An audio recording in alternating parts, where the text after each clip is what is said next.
Hello, I'm very glad to talk about a very important subject that matters many of you, the benefits of the family and the society. But first of all, what is a family and a society?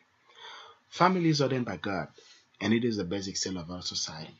And a society is an organized group of persons associated together for politics, cultural, scientific, or other purposes.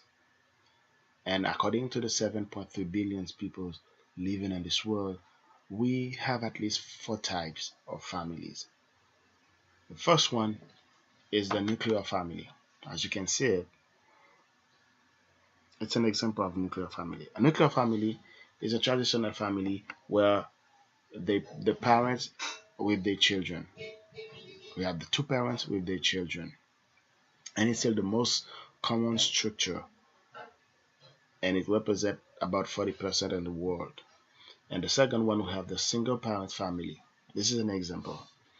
A single parent family is uh, which consists of one parent raising their children. And according to the last few decades, the structure grow very fast and represent like 22% of the in the world. And the third one is the childless family. It's an example.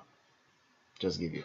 Childless family is a family where you have the two parents but there's no children, and whether they decide to don't have or they cannot have children, and this structure represents like 28% of the world. And the last one is the single person living alone in the household, and this structure represents like 10% in the world. What is the role and responsibilities of family and the society? A family plays a dominant role in the life of human society. Although some cultural variants exist, but the primary role of a family in a society is to foster an environment where children learn skills, morals, value, and behaviors. Families create structure and stability in the life of the society. Let me read something for you from the Family Proclamation to the World. Parents have a sacred duty to rear their children in love and righteousness, to provide for their physical and spiritual needs, and to teach them to love and serve one another, observe the commandment of God, and be a law-abiding citizen wherever they live. If not, they will be accountable before God for the discharge of this obligation.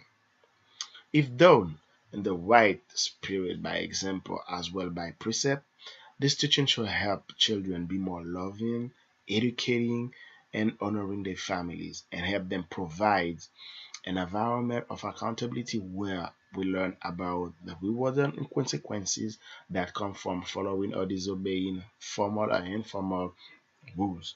And by fulfillment those obligations, those kind of obligation, we could have a better society. How family influence the life and the society. The family affects society number in a number of ways, including people's how people socialize, the belief people have, communication, lawfulness, and economic activities. The family is the basic or smallest unit in every society, as we said before, but also it is the primary source of beliefs and principles that most members of the society. If family fails to instill discipline in members, the society ultimately suffers, since there will be many people who do not respect the rule of law and order. The blessing of the family and the society. A well structured and balanced family is a profit for the society, since it is the basic set of it. We have a solemn responsibility as family to save our society so that our leaders may better prepare to manage so that our children can have a better tomorrow.